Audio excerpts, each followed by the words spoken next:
Gostaria de te convidar a abrir a palavra do Senhor no Evangelho de Marcos. Que alegria estarmos na casa do nosso Deus para rendermos a Ele nosso louvor e a nossa adoração, porque reconhecemos que só Ele é o Deus digno de toda graça, de toda majestade, de toda exaltação. Ele é um Deus de maravilha. Evangelho de Marcos, no capítulo 10, vamos ler a partir do verso 46. Volte seus olhos aí, diz o seguinte: depois foram para Jericó, e saindo ele de Jericó com seus discípulos e uma grande multidão, Bartimeu, o cego, filho de Timeu, estava sentado junto ao caminho, mendigando. E ouvindo que era Jesus de Nazaré, começou a clamar e dizer: Jesus, filho de Davi, tem misericórdia de mim. E muitos o repreendiam para que se calasse, mas ele clamava cada vez mais: Filho de Davi, tem misericórdia de mim. E Jesus, parando, disse que o chamassem, e chamaram o cego, dizendo-lhe: tem bom ânimo, levanta-te, que ele te chama. E ele, lançando de si a sua capa, levantou-se e foi ter com Jesus. E Jesus, falando, disse-lhe: que queres que te faça? E o cego lhe disse: Mestre, que eu tenha vista. E Jesus lhe disse: vai, a tua fé te salvou. E logo viu e seguiu a Jesus pelo caminho. Vamos orar? Pedir ao Senhor que aplique essa palavra ao nosso coração. Pai, te damos graças pelo privilégio que é estar na tua casa para render ao Senhor o nosso louvor e a nossa adoração. E agora, em volta da tua palavra, lhe rogamos, Deus, entendimento dela, e rogamos a capacitação do teu Espírito Santo para que ele fale ao nosso coração e ministre, meu Deus, a palavra em nós, em nome de Jesus. Fala de uma maneira pessoal e individualizada aqui ao coração de cada um dos meus irmãos. Eu lhe peço, em nome de Jesus, dá-me graça para transmitir essa palavra, me ajude, capacite, pois eu dependo inteiramente do Senhor. E é assim que eu lhe oro em nome de Jesus. Amém. Você pode se sentar, meu querido?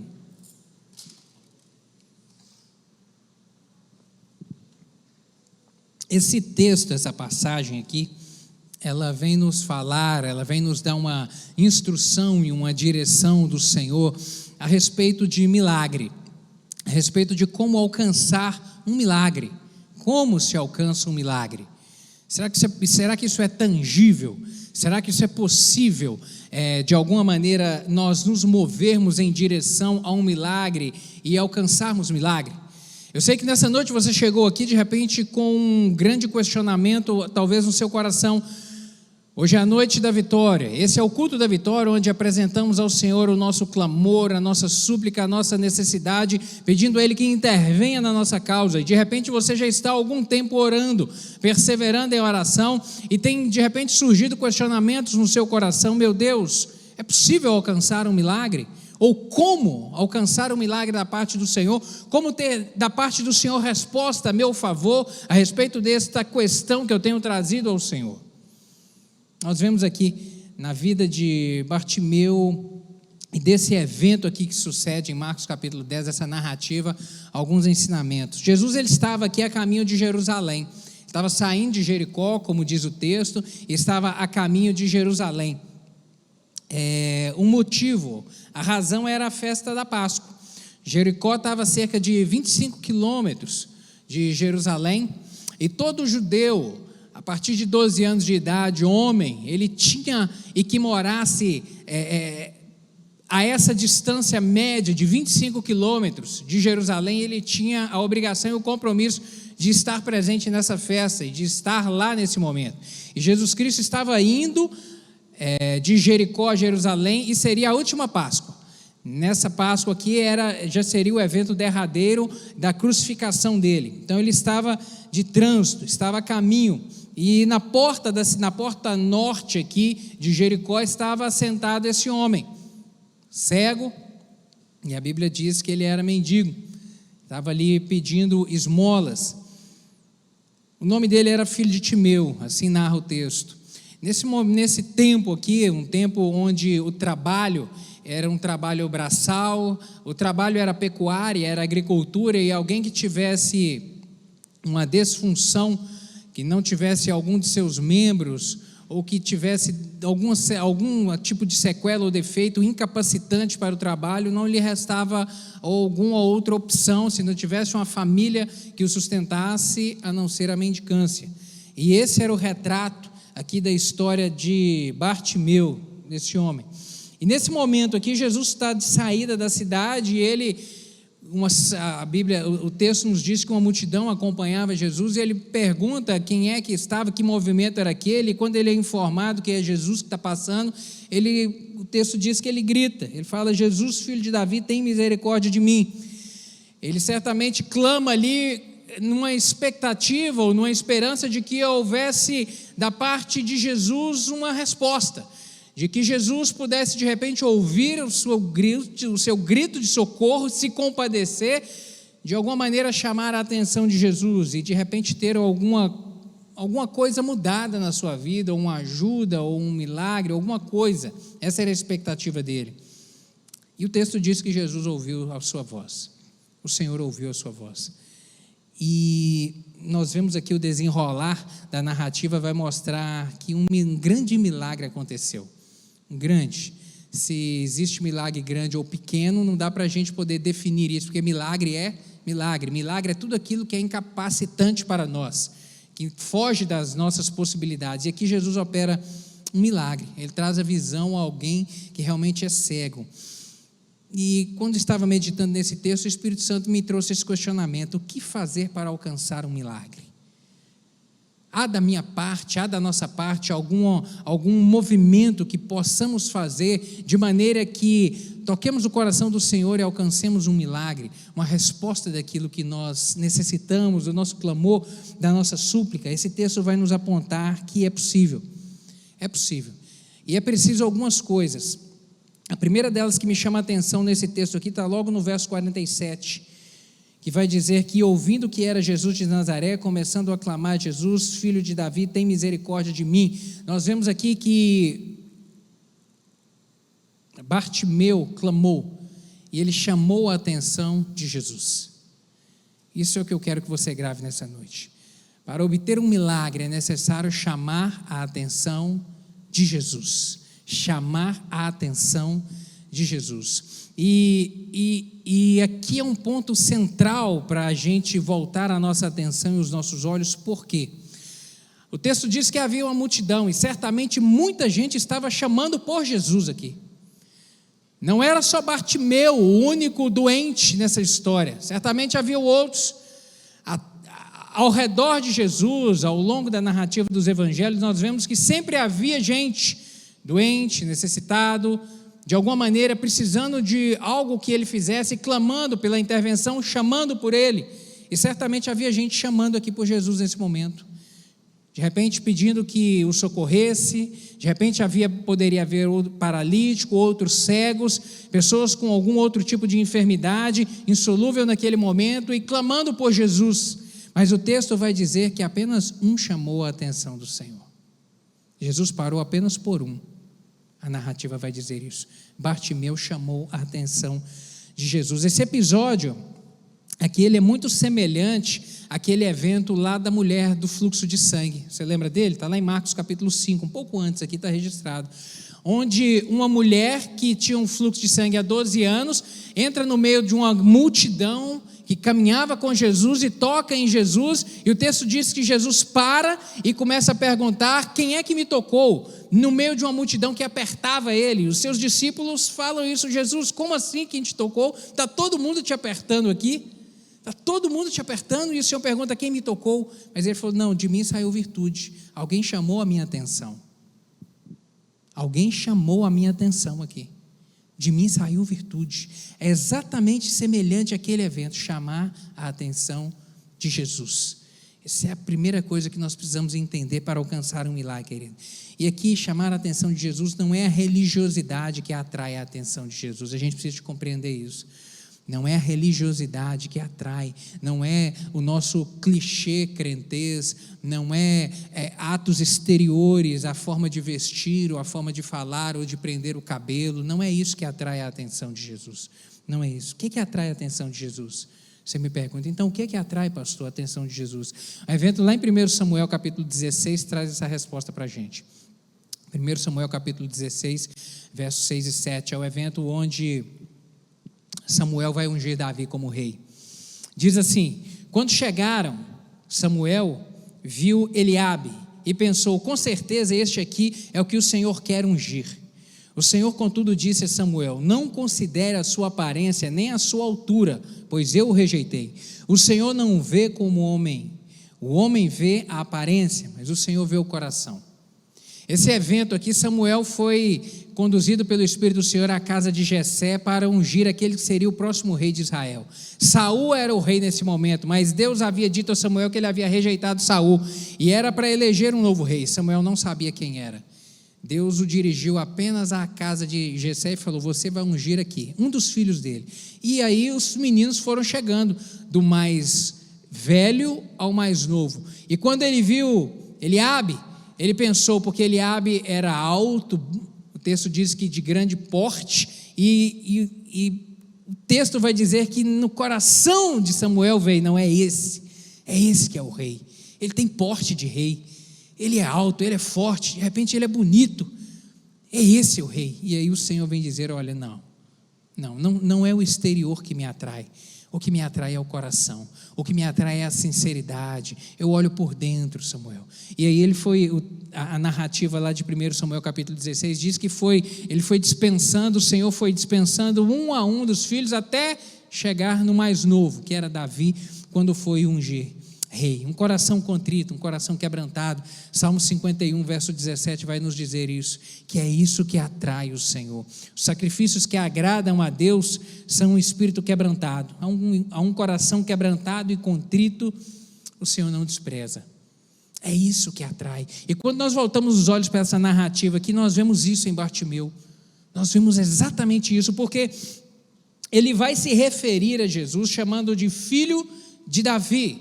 Essa expressão, esse título, essa expressão é um título messiânico que se referia a alguém que havia sido prometido lá desde o Antigo Testamento e que há muito o povo de Israel aguardava, aquele que seria o Messias, aquele que viria para reinar, aquele que viria para restaurar o reino de Israel.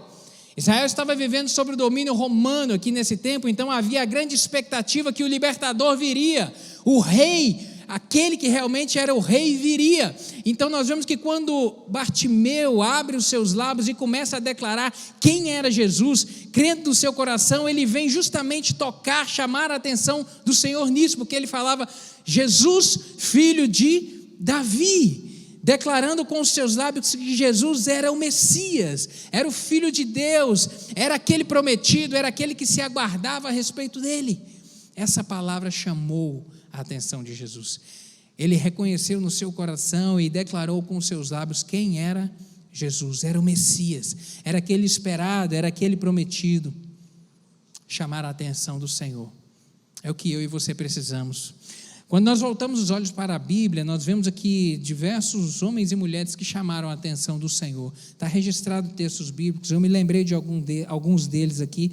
Eu cito Enoque, Gênesis capítulo 5, verso 24, vai falar a respeito desse homem. Está registrado lá que andou Enoque com Deus e não apareceu mais, porque Deus para si o tomou. Enoque andou com o Senhor. O texto lá de Gênesis capítulo 5 vai dizer que ele viveu 365 anos, andou com Deus e desapareceu da face da terra, porque Deus para si o tomou. Enoque agradou tanto a Deus na sua vida, ele chamou tanto a atenção de Deus para si, que Deus chegou um momento que falou: Enoque, chega, eu não te quero aí, eu te quero aqui.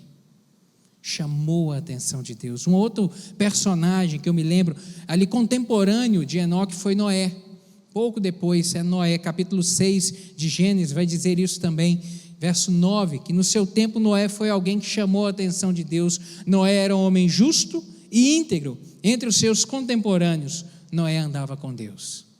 Noé andava com Deus, e porque ele andou com Deus, ele e a sua família foram salvos. Porque ele andou com Deus no momento em que Deus decidiu destruir a terra que havia criado e recomeçar de novo, destruir toda a alma vivente aqui que existia e recomeçar de novo, e escolheu recomeçar através de Noé e da sua família, justamente porque ele chamou a atenção de Deus, chamou a atenção de Deus. Um outro personagem que eu faço referência é o próprio Davi, que também agradou tanto ao Senhor. Atos capítulo 13, verso 22, vai fazer referência a ele, quando diz que, e tendo tirado a este, está se referindo a Saul, quando Saul estava sendo destituído do trono da parte de Deus, do coração de Deus, e tendo tirado a este, levantou-lhes o rei Davi, do qual também, dando testemunho, disse: achei Davi, filho de Jessé, homem segundo o meu coração, que fará a minha vontade. Deus viu isso em Davi.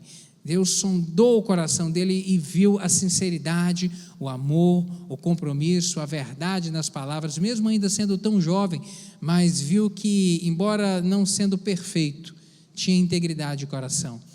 E foi justamente isso que chamou a atenção do Senhor. E aí eu te trago esse questionamento, querido: seu estilo de vida atrai a presença do Espírito Santo? A forma como você tem vivido os seus dias dentro da sua casa, no seu trabalho, na sua rotina, tem atraído o Espírito Santo? Esse é um questionamento que nós temos que fazer, e de uma maneira individual a gente tem que pensar sobre essa resposta, e não eu pensar sobre você e você pensar sobre mim, porque a Bíblia vem nos dizer isso também. O apóstolo Paulo vai afirmar isso em 1 Coríntios capítulo 11, verso 28, quando ele vai dizer: olha, examine-se pois o homem a si mesmo, examine-se a si mesmo, o homem, e assim coma e participe da ceia do Senhor, coma do pão e beba do cálice. Examine-se a si mesmo, olhe para dentro de você e veja se as suas ações, a forma como você tem se portado, realmente tem atraído a atenção do Senhor, tem chamado a atenção de Jesus, tem sido algo que o Espírito Santo tem sido atraído. É um questionamento que todos nós temos que fazer. E aí eu quero chamar também a sua atenção sobre o que não chama a atenção de Deus. O que é que não chama? Por exemplo, eu quero fazer referência a 3 coisas. Primeiro, em uma reunião, em um culto, em uma reunião como essa daqui, o que não chama a atenção do Senhor? Gritaria. Não é pelo barulho que a presença do Senhor é atraída. Às vezes as pessoas têm uma falsa ideia de que é pelo barulho, são pelos gritos, ou é pelo pular, ou é pelo movimento, é que está sendo manifesta ali a presença do Senhor. Não, querido, não são essas coisas que atraem a presença do Senhor. Não são essas coisas. Também não atrai a presença do Senhor uma falsa verdade, como por exemplo falar bonito, mas não viver de uma maneira real aquilo que se diz. Isso também não é algo que atrai, porque o próprio Jesus Cristo vai dizer em Mateus capítulo 15, verso 8, este povo honra-me com os lábios, mas o seu coração está longe de mim. Não atrai. Também o nosso dinheiro não atrai, porque não é possível nós comprarmos algo da parte do Senhor. Ele é dono do ouro e da prata, Ele é dono de tudo, Ele governa sobre tudo. Você tem atraído essa atenção? Bartimeu atraiu a atenção de Jesus. Eu quero também te trazer sobre essa questão de atrair a atenção, que falou tão forte ao meu coração, um alerta, que quando a gente chama a atenção de Jesus, é possível que isso incomode quem está ao redor, como aqui Bartimeu também incomodou as pessoas que estavam ao redor dele. Isso é um alerta. Quando você começar a chamar a atenção do Senhor com as suas ações, isso poderá causar incômodo às pessoas que estão ao seu redor. Quando o seu estilo de vida atrair a presença do Espírito Santo, de maneira que você comece a viver nas suas ações, nas suas palavras, no seu comportamento, no seu jeito de se portar, de relacionar com as pessoas, quando o Espírito Santo começar a ficar evidente de uma maneira bem manifesta, fique esperto, porque isso poderá incomodar quem está ao seu redor. E esse incômodo poderá gerar oposição, esse incômodo poderá gerar inveja no coração, e essa inveja poderá gerar oposição, levante. Poderão te chamar de legalista, de fanático, poderão tentar te boicotar, poderão tentar te cancelar, como a gente tem visto tanto hoje nas redes sociais, porque você se manifesta, porque você se posiciona como cristão. Poderão tentar fazer isso tudo. Isso, querido, não é novidade para o cristão. Quando olhamos para a história registrada na palavra do Senhor, homens e mulheres também sofreram oposição porque se posicionaram como cristãos verdadeiros. Eu me lembro de Daniel, me lembrei dele lá no capítulo 6, verso 1 a 4 do seu livro, quando vai dizer que o estilo de vida de Daniel incomodou os seus colegas de trabalho. Diz o seguinte, lá em Daniel capítulo 6, verso 1 a 4: E pareceu bem a Dario constituir sobre o reino 120 príncipes, que estivessem sobre todo o reino, e sobre eles 3 presidentes, dos quais Daniel era um, aos quais estes príncipes dessem conta, para que o rei não sofresse dano. Então o mesmo Daniel sobrepujou a estes presidentes e príncipes, porque nele havia um espírito excelente, e o rei pensava constituí-lo sobre todo o reino.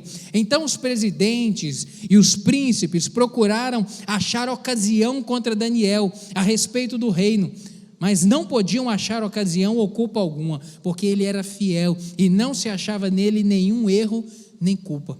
O estilo de Daniel de se portar, de temer a Deus, de buscar a Deus, de levar Deus a sério, incomodou os seus colegas de trabalho, de maneira que gerou um ciúme tão grande que eles convenceram o rei Dario, naquele momento, a publicar um decreto onde por 30 dias seria proibido alguém fazer oração ao Deus, a qualquer Deus. Todas as questões deveriam ser levadas ao rei. E eles fizeram isso porque eles sabiam que Daniel orava, que Daniel tinha um relacionamento com Deus, orava a Deus pelo menos 3 vezes ao dia.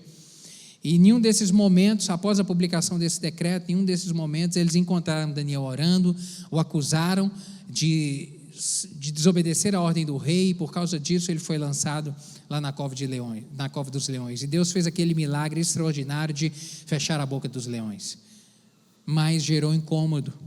Caminhar com Deus às vezes pode gerar incômodo. Um outro personagem que eu me lembrei dele, João Batista, no Novo Testamento, também gerou incômodo o seu estilo de vida, por atrair a atenção do Senhor. Lá no capítulo 14 de Mateus, versículos 3 a 5, diz, a respeito de Herodes, pois Herodes havia prendido e amarrado João, colocando-o na prisão por causa de Herodias, mulher de Filipe, seu irmão, porquanto João lhe dizia, não te é permitido viver com ela. Herodes queria matá-lo, mas tinha medo do povo, porque este o considerava profeta. Nesse momento aqui, a gente vê João Batista se posicionar.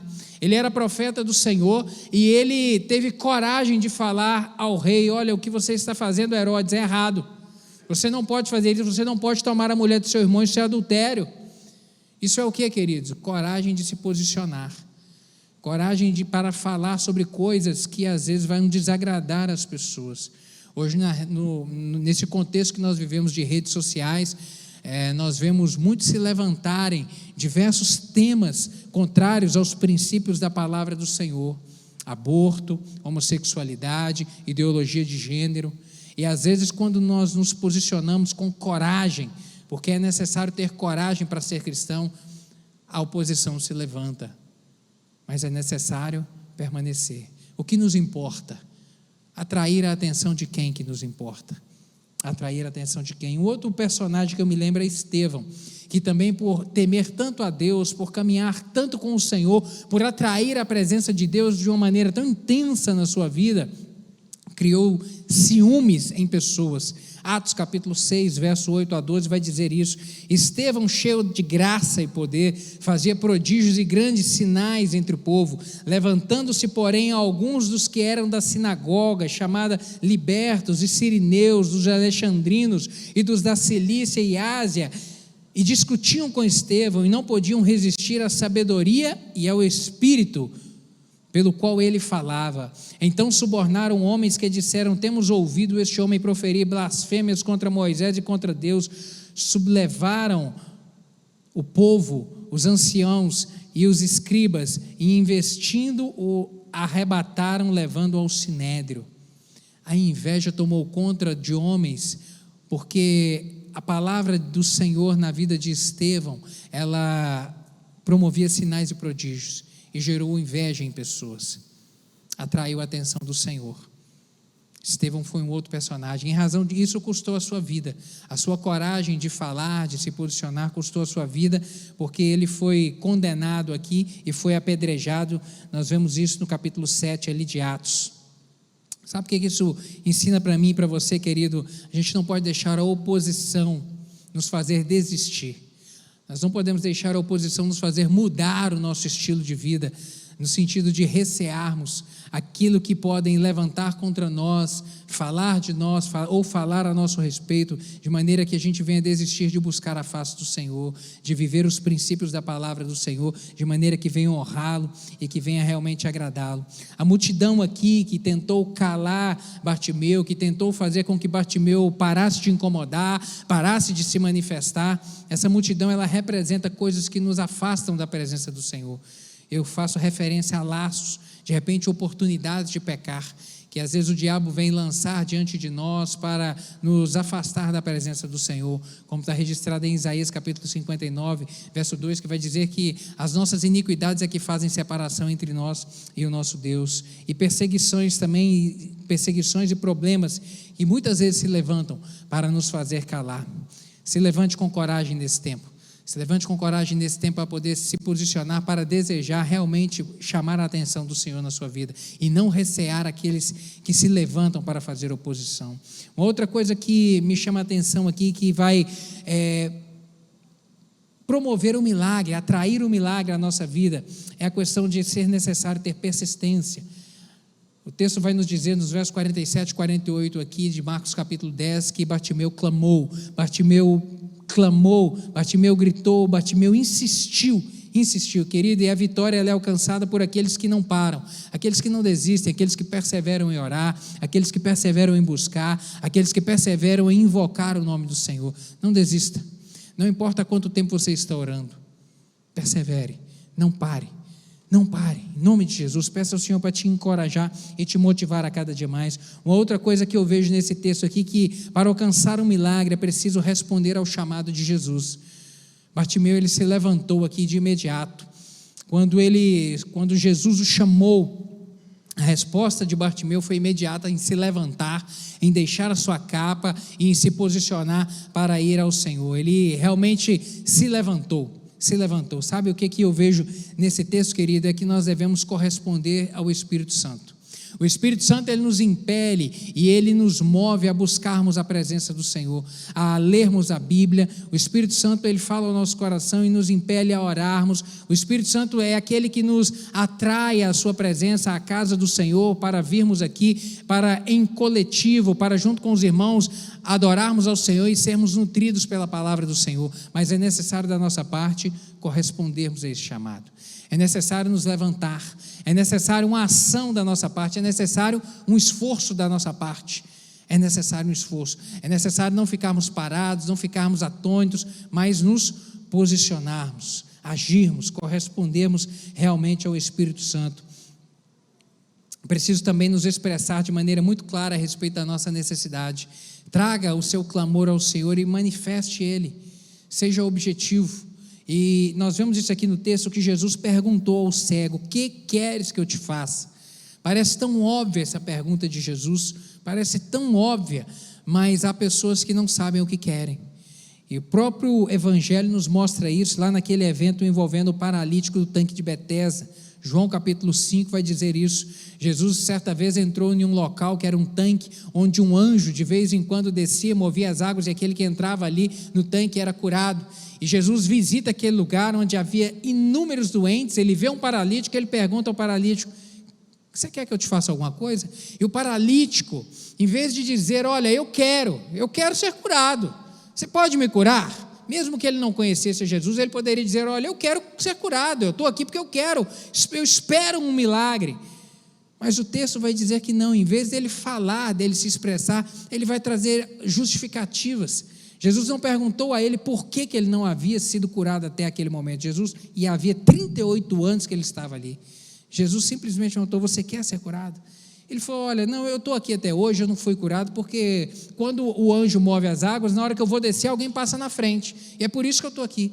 Mas esse não foi o questionamento de Jesus. O que você precisa, meu querido? Qual que é a sua necessidade hoje? Traga ela ao Senhor, rasga o seu coração, não faça voltas. Aponte e fala: Senhor, eu preciso da tua intervenção, é aqui, meu Deus, é com o meu filho, é no meu casamento, é no meu trabalho, Senhor, é com o meu chefe, meu Deus, trabalhe no coração dele, meu Deus, aquele colega de trabalho está me perseguindo, meu Deus, em nome de Jesus, tem misericórdia, opera libertação na vida dele, meu Deus, é uma enfermidade, meu Deus, age, Senhor, tem misericórdia, seja objetivo, e para nós terminarmos, é preciso eleger o Senhor sempre como prioridade.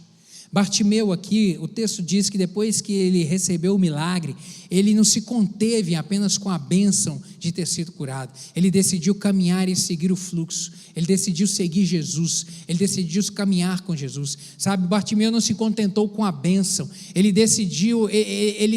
desejou o dono da bênção, ele desejou aquele que tem todo o poder e toda a autoridade, não se contentou apenas com a bênção, e isso me ensina, querido, que a gente não deve permitir que a bênção se transforme em algo que nos afasta do Senhor. Tenha cuidado, não permita que a bênção seja algo que te afaste do Senhor.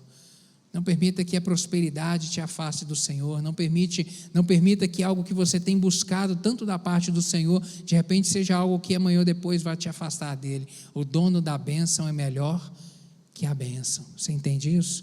Você pode repetir isso? O dono da bênção é melhor que a bênção. O dono da bênção, ele é sempre melhor que a bênção, e por duas razões muito óbvias. Primeiro, porque a presença de Jesus é que traz cor e sabor para a nossa vida. É a presença de Jesus que traz satisfação no nosso coração, é ela que traz cor, que traz sabor, é ela que realmente enche o nosso coração de alegria para olharmos as coisas simples da vida e nos deleitarmos com ela. É Jesus, é a presença dele. E por último, porque tudo nessa vida passa, tudo nessa terra passa, mas a nossa vida espiritual, ela é eterna. O dono da bênção é melhor que a bênção. Amém? Quanto esse texto nos ensina, quanto esse texto, esse exemplo aqui de Bartimeu nos traz de ensinamentos a respeito de como alcançar o milagre. Eu quero orar contigo nessa noite, quero te convidar a ficar de pé. De repente você que entrou aqui hoje como Bartimeu, precisando de um milagre. De repente você chegou aqui nessa noite angustiado, em uma situação semelhante à de Bartimeu, no sentido de que ou Deus intervém ou não tem jeito. Não havia outra alternativa para Bartimeu, a não ser um milagre. E de repente a sua situação aqui hoje se encontra assim, precisando desse milagre. E esse texto hoje veio nos ensinar a respeito de que para alcançar o milagre que você precisa, chame a atenção de Deus, chame a atenção do Senhor para você, chame realmente a atenção, sabe, tenha persistência, corresponda àquilo que o Espírito Santo tem ministrado ao seu coração, sabe, se essa palavra falou contigo, se o Espírito Santo falou com o Senhor, coloque a mão no seu coração, eu quero orar contigo. Se você entendeu que você precisa chamar a atenção do Senhor, sabe, não é o exterior, é o seu coração, Ele está olhando para você hoje, Ele sabe da sua sinceridade, Ele sabe do seu desejo de caminhar com Ele, é isso que atrai a presença, e quando a presença dEle chega, a palavra diz que Ele vem para nos dar vida e vida em abundância, e é isso que Ele tem para você nessa noite. Então, coloque a mão no seu coração, eu quero orar contigo. Pai, em nome de Jesus, eu te dou graças, porque a Tua palavra nos ensina, nos mostra e nos aponta, meu Deus, sobre as respostas que nós precisamos. Ela nos aponta e nos ensina que o sobrenatural está em Jesus, que o Senhor opera, meu Deus, a nosso favor, que o Senhor tem prazer em nos abençoar, que o Senhor ouve a nossa oração, que o Senhor não está longe de nós, meu Deus, o Senhor está perto. O Senhor conhece aqui, meu Deus, a oração que cada um dos meus irmãos está fazendo nessa hora. Há pessoas aqui como Bartimeu, que precisa, meu Deus, do sobrenatural do Senhor hoje nas suas vidas, meu Deus, e que estão desejando no coração, meu Deus, ardentemente chamar a tua atenção, em nome de Jesus. Pai, responde nessa noite com sinais, prodígios e milagres, de uma maneira extraordinária, responde o clamor do teu povo, age em nome de Jesus, e confirma essa palavra na vida de cada um dos meus irmãos, com sinais e com prodígios, é o que eu lhe peço, no nome santo e poderoso de Jesus, amém e amém. Deus te abençoe, meu querido.